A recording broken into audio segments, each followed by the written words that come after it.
Hello students, welcome to SP smart hybrid computer schooling system. बेटा, आज के video lecture में हम लोग आपका मॉक टेस्ट 3 का बॉटनी सेक्शन बी डिस्कस करने वाले हैं। So let's start. बच्चे, बॉटनी के सेक्शन बी का फर्स्ट क्वेश्चन अगर आप देखें तो क्या बोल रहा है, 136th क्वेश्चन है ये। According to phylogenetic system of classification. तो फाइलोजेनेटिक क्या होती है बच्चे, जहाँ पे हम इवोल्यूशनरी हिस्ट्री की बात करते हैं, जहाँ पे हम एंसेस्ट्री की बात करते हैं, है ना। तो यहाँ पर अगर आप ऑप्शन देखें, organism belonging to same taxa have different ancestor, तो बच्चे ये गलत हो जाएगा, क्योंकि उनका एक कॉमन एंसेस्टर होना चाहिए, डिफरेंट नहीं होना चाहिए, कॉमन एंसेस्टर होना चाहिए। So morphology the main basis for organism classification, ये गलत है। मॉलिकुलर लेवल पे हम फाइलोजेनेटिक करते हैं, मॉर्फोलॉजी मेन बेसिस नहीं होता है। Organism belonging to different taxa have same ancestor, तो यहाँ पे डिफरेंट टेक्सा नहीं होना चाहिए, सेम टेक्सा होना चाहिए, राइट। और सेम नहीं, कॉमन एंसेस्टर होना चाहिए, तो ये भी गलत है। नेक्स्ट देखिए, organism belonging to same taxa have a common ancestor, so yes, this tells you about the phylogenetic system of classification. So option 4 is the right answer.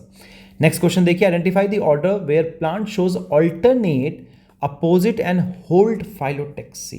तो ऑल्टरनेट में क्या है बच्चे, फाइलोटेक्सी एक इस तरफ से होगा, एक ऐसे होगा, फिर ऐसे होगा, फिर ऐसे होगा, फिर ऐसे होगा और फिर ऐसे होगा, है ना। This is alternate. अपोजिट में क्या होता है बच्चे, इस तरीके से, अपोजिट इस तरीके से जाएगा, दिस इज अपोजिट। और अगर हम होल्ड की बात करें तो यहाँ पे इस तरीके से होल्ड आ जाता है, लाइक दिस। तो इसमें अगर आप देखो तो अपोजिट में बच्चे कौन सा आता है, चाइना रोज जो है या हिबिस्कस जिसे कहते हैं, उसके अंदर ऑल्टरनेट आता है। अपोजिट जो होगा बच्चे वो कैलोट्रोपिस में होगा, कैलोट्रोपिस में होगा। और होल्ड किसके अंदर होगा, तो होल्ड बच्चे आपका एस्टोनिया के अंदर होगा। आपके एनसीईआरटी का एग्जाम्पल है ये। तो इसके अकॉर्डिंगली अगर आप देखें तो option 1 is the right answer. Next question देखिए, which sequence correctly illustrate the arrangement of layers from outside to inside in a dicot stem। तो सबसे बाहर क्या होना चाहिए बच्चे, सबसे बाहर जो है एपिडर्मिस होगा, एपिडर्मिस के बाद हाइपोडर्मिस होगा, ठीक है, फिर एंडोडर्मिस आएगा, फिर पेरिसाइकिल, फिर फ्लोएम एंड फिर जाइलम। तो ये yes, this one is the right answer, ठीक है। तो option 1 is the right answer. Next question देखेंगे, packaging of materials and their delivery either to the intracellular targets और outside the plant is principally performed by, कौन करता है packaging, कौन करता है बच्चे मटेरियल्स का, और उसकी डिलीवरी कौन कराएगा, तो Golgi apparatus is responsible for this, right. Packaging material जो होगा वो गोल्जी अपैरेटस कराएगा। नेक्स्ट क्वेश्चन देखेंगे, असर्शन एंड रीजनिंग टाइप का क्वेश्चन है। तो enzymes lower down the activation energy of the reactant molecule to make its transition into product easier, yes. तो अगर आप इस तरीके से देखें तो अगर यहाँ पे सबस्ट्रेट है और ये प्रोडक्ट बन रहा है, तो बच्चे this is the transition stage, और ये बच्चे क्या है, एक्टिवेशन एनर्जी लग रही है। अगर आप अगर एंजाइम का यूज़ करो तो ये क्या करता है, ट्रांजिशन स्टेज को जल्दी ले आता है। तो ये दिस इज विथ एंजाइम, तो ये एक्टिवेशन एनर्जी को लोअर कर रहा है। तो yes, this statement is true.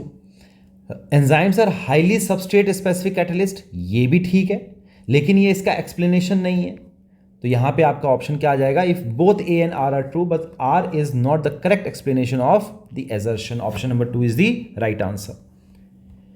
A particular stage of mitosis is shown in the diagram, select the option with correct identification of the stage type of the cell and the organelle indicated as A in the diagram। तो आपको बच्चे पता है कि यहाँ पर देखिए जो न्यूक्लियर मेम्ब्रेन जो है वो दोबारा से रीअपियर हो गया है, और जो इक्वल अमाउंट में जो क्रोमोसोम है वो डिवाइड हो चुका है, और यहाँ पर एक क्लीवेज फरो बन रहा है। तो this stage is telophase stage, telophase stage है। और यहाँ पे बच्चे क्या बन रहा है, सेंट्रियोल आ जाता है, सेंट्रियोल जो है दोनों तरफ पोल्स पे चला जाएगा। तो यहाँ पे आपका ए इज सेंट्रियोल, तो इसके अकॉर्डिंगली देखिए तो this is telophase, animal cell के अंदर है और सेंट्रियोल्स प्रेजेंट है, जो ए है इज सेंट्रियोल। तो option 3 is the right answer. Next question देखेंगे बच्चे, crossing over is the exchange of genetic material between, तो क्रॉसिंग ओवर होता कहाँ पे बच्चे, पैकाइटिन स्टेज में होगा, पैकाइटिन स्टेज में होगा, किसके, प्रोफेज वन के, प्रोफेज वन के, राइट। तो इसका मतलब क्या होता है, जो दो नॉन सिस्टर क्रोमैटिड्स जो होते हैं होमोलोगस क्रोमोसोम्स के, उनके बीच में होता है ना, तो इसके अकॉर्डिंगली आपका option 3 is the right answer. Next question देखेंगे, given below is the reaction of photolysis, splitting of water का रिएक्शन दिया गया है बेटा, 2H2O 4 proton oxygen and 4 electron, which of the following is the correct for the above reaction, water splitting complex associated with the P700, बच्चे this is wrong, photo system 2 पे होता है, photo system 2 कहाँ पे होगा, 680 पे होगा, तो ये गलत है। Z scheme is not associated with the above reaction, ये भी गलत है, होता है क्योंकि ये नॉन साइक्लिक फोटोफॉस्फोराइलेशन में होगा, this statement is again wrong. This reaction occurs in the thylakoid membrane towards lumen side, yes this statement is the right statement, option 3 is the right answer. Next देखिए, apomixis is the type of asexual reproduction which mimics sexual reproduction, because इसमें बच्चे क्या हो जाता है, जो seeds form हो जाते हैं विदाउट फर्टिलाइजेशन, तो option 1 is the right answer. Next देखेंगे, विच ones is or are correct about the person suffering from Klinefelter syndrome, Klinefelter syndrome में क्या हो जाता है बच्चे, XXY हो जाता है, XXY हो जाएगा, है ना, तो यहाँ पर जो है एक एक्स्ट्रा जो है आपका एक्स क्रोमोसोम आ जाता है ना, तो मेल्स के अंदर फीमेल्स के कैरेक्टर आने लग जाते हैं, तो it is a case of trisomy, ये स्टेटमेंट जो है ठीक है। द सफरर हैज़ 47 क्रोमोसोम, बिल्कुल सही बात है, 47 क्रोमोसोम, एक एक्स्ट्रा क्रोमोसोम आ रहा तभी ट्राइसोमी है।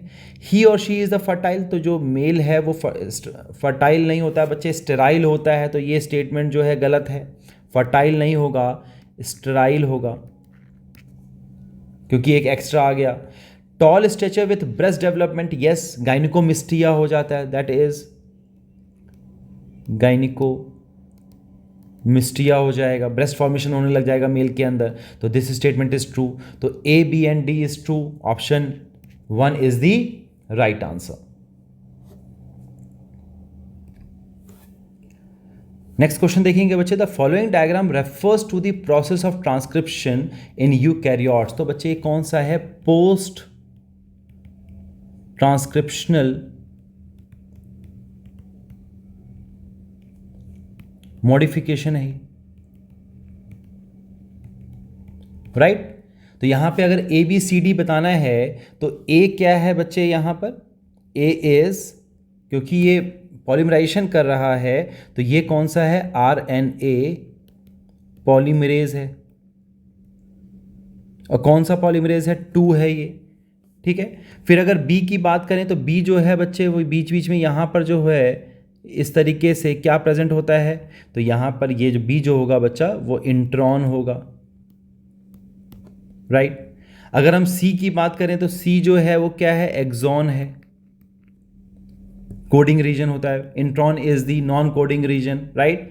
और अगर डी की बात करें तो डी क्या आ जाएगा बच्चे, यहां पर पॉली जी टेल आ जाएगा, पॉली ए टेल आ जाएगा, सॉरी, है ना, पॉली ए टेल लग जाता है, बहुत सारे ए लग जाते हैं इसके बाद में, एडेनोसिन लग जाएगा, तो यहां पर आपका ऑप्शन जो आ जाएगा, option number 3 is the right answer. Next question देखेंगे, lightly stained part of chromatin which remains loosely packed and is transcriptionally active named as, तो लाइटली स्टेन्ड कौन सा होता है बच्चे, यू क्रोमैटिन होता है ना, और डार्कली स्टेन्ड कौन सा होगा, हेट्रोक्रोमैटिन होगा, तो यहां पे option number 1 is the right answer, this is transcriptionally active. Next देखिए, the restriction endonuclease enzymes bind to the DNA and cut, कौन सा होता है, each of the two strand at a specific point in their sugar phosphate backbone, option number 4 is the right answer. क्या हो जाता है, यहाँ पे किसी एक स्पेसिफिक पोर्शन से कट करेगा वो उसको, है ना, स्पेसिफिक, तभी वो एंडोन्यूक्लियस है, अगर एक्सोन्यूक्लियस होता तो वो टिप से कट करता उसको, right, so option 4 is the right answer. Next question देखिए, on the rocky sea coast of Scotland the larger and competitively superior barnacle Balanus dominates the intertidal area and excludes the smaller barnacle Chthamalus from that zone. तो यहाँ पे बच्चे देखिए क्या दिया हुआ है, कम्पिटिटिवली दिया गया है, और यहाँ पे कौन सा प्रिंसिपल लग जाएगा, गॉस का प्रिंसिपल लग जाएगा। Gause's competitive exclusive principle. क्या कहता है ये principle? It states that two closely related species competing for the same resources can not coexist indefinitely, right, and the competitively inferior one will be eliminated eventually. तो यहाँ पर जो है balance जो है वो डोमिनेट कर रहा है, और जो दूसरा वाला जो है स्मॉलर वन जो है वो एलिमिनेट हो रहा है इवेंचुअली, राइट। तो यहाँ पे दिस इज द इंटरेक्शन जो है वो कंपटीशन को शो कर रहा है। तो option 4 is the right answer. Next देखेंगे, if the amount of energy available in the producers is in the ecosystem is 20,000 joules, then the amount of energy available in the secondary consumer would be. Secondary consumer पूछा गया है, तो यहाँ पे बच्चे Lindeman का 10% law लग जाएगा, 10% लॉ ऑफ एनर्जी फ्लो। सिर्फ 10% ऊपर जाएगा। तो यहाँ पे अगर प्रोड्यूसर के पास अगर 20,000 है, तो जो बच्चे प्राइमरी कंज्यूमर होगा उसके पास कितना रह जाएगा, 2,000 रह जाएगा, राइट। सिर्फ 10% आगे जाता है। और सेकेंडरी जो होगा कंज्यूमर, उसके पास कितना रह जाएगा, 200 जूल्स रह जाएगा। तो ऑप्शन क्या आ जाएगा, option number 3 is the right answer, 200 joules रह जाएगा। So this is all about the questions of the section B of botany. I hope बच्चे आप लोगों को ये सारे क्वेश्चंस के जो सॉल्यूशंस हैं वो अच्छे से क्लियर हो गए होंगे। So all the best everyone, God bless, take care, thank you.